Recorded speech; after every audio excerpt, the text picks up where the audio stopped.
تهران ټایمز احمد مسعود د طالبانو خلاف د بلک واټر مرسته غوښتې ده. سلام، ستړي مه شئ، زموږ پامیر پلس چینل ته پخیر راغلی.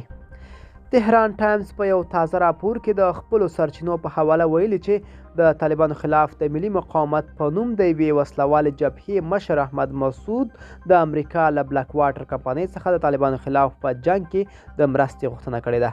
د سرچینې پر اساس مسعود د یادې کمپنۍ له مشر اریک پرنس سره په تاجکستان کې لیدلي او په دې اړه یې خبرې ورسره کړې دي.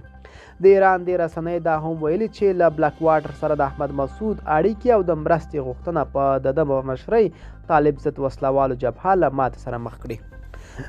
تهران ټایمز په عراق کې د امریکا متحده ایالاتو د دې خصوصي جنگي کمپنۍ بلک واټر د عامه وژنو موضوع یاده کړې چې له کبله یې خلک له دغې کمپنۍ څخه سخت نفرت لري.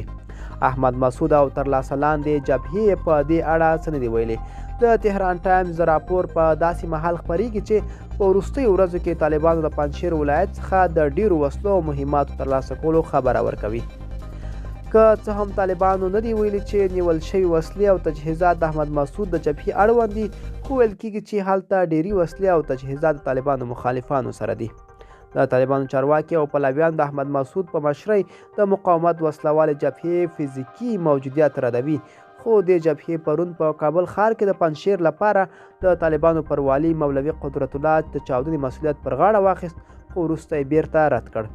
په دې چاودنه کې د چا د وژل کېدو په اړه څه نه دي ویل شوي.